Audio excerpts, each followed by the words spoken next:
Good morning, my dear students. In this class, we shall learn about what is the resolution of vectors. So, before knowing what is resolution of vectors, we shall know how to represent a vector. First of all, we shall know how to represent a vector. So, how to represent a vector? Suppose there is a coordinate system. We have y-axis and x-axis. Now I want to represent one point in the plane. I want to represent this point in a plane. Let this point be having a comma b coordinates. This is x coordinate, this is y coordinate. So it is moving a units on x axis. If you draw the perpendiculars onto the x axis and y axis, we get this is origin. Now this a x coordinate a is nothing but the length on the x axis 0 to a units, and b means it represents the length on the y axis, that is 0 to b, right? Now we know that a unit vector on x axis we can represent using the I cap. I cap is a unit vector on the x axis, and j cap is the unit vector on a y axis, right? Unit vector means what? Actually a vector whose magnitude is 1, right? Then we can call it as a unit vector. So now on x axis, what is the vector representation of the length 0 to a? It is a I cap. This is the vector representation of the 0 to a. And what is the vector representation of b? That is b into j cap. B into j cap. Now I want the point P, its vector representation from origin to point P. That is, I want OP bar. Now I want OP bar. So what will be the value of this OP bar now? It is the sum of the vector representation of x component and y component, that is a I cap plus b j cap. This is the vector representation of OP, that is a point with respect to origin. With respect to origin, we are able to represent the vector. Okay, so this is a representation of vector we understood. Now in reverse, now we can understand one more thing.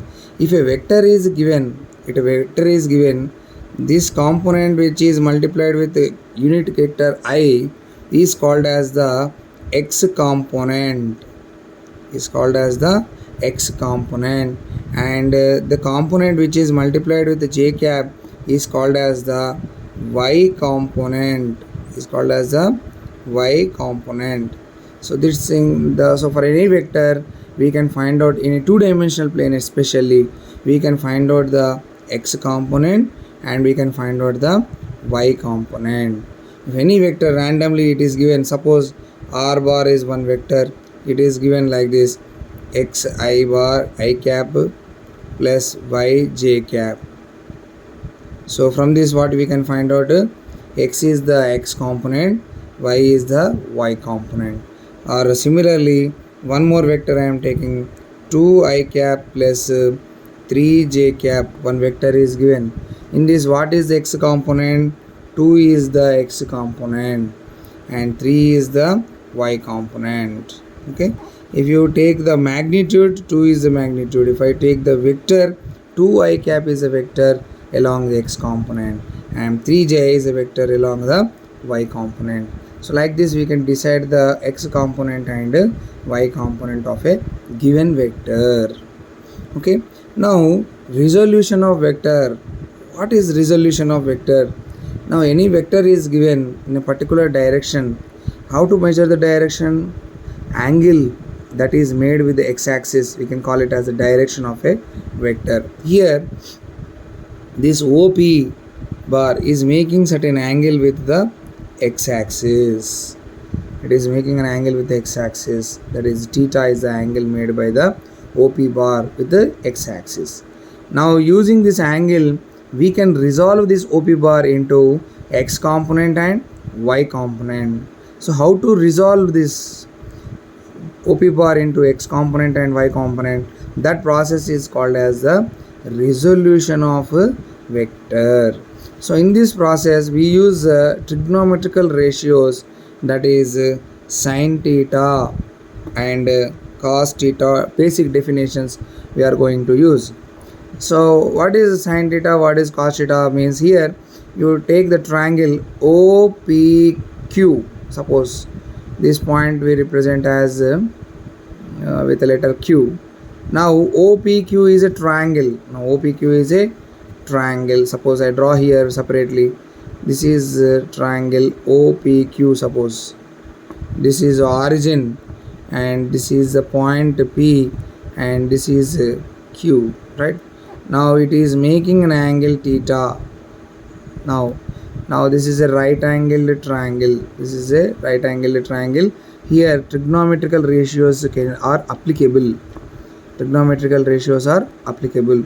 So I am writing sin theta is equal to, we know that is opposite side by hypotenuse. The definition of sin theta is opposite side by hypotenuse, right? So opposite side is PQ. I am writing here PQ upon OP. And cos theta is adjacent side by hypotenuse. So adjacent side is we can write OQ upon OP, like this. So my dear students, if you observe in this two-dimensional plane, this PQ is the same as this point you take as R, and this PQ is parallel to OR. PQ is parallel to OR. So we can write this PQ as OR upon OP. We can write.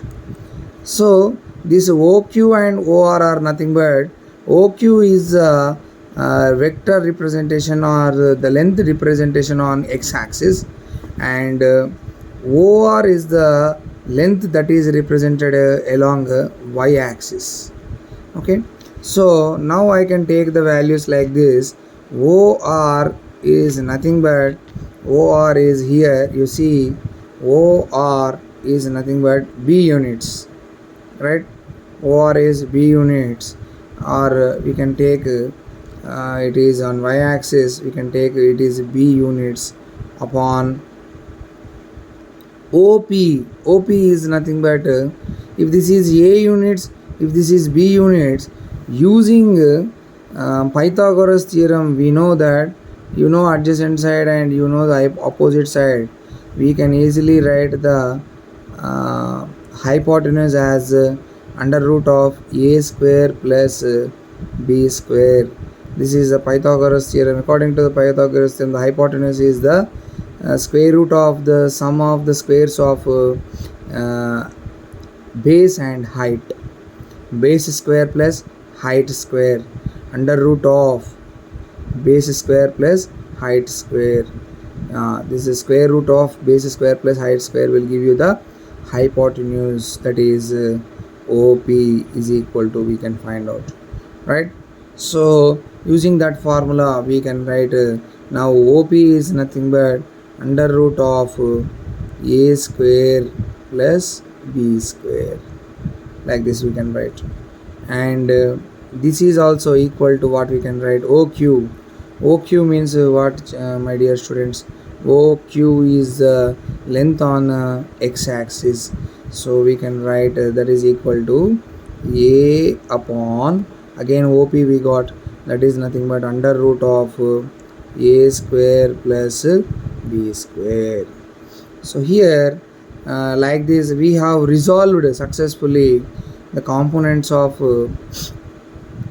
what we call the x component and y component.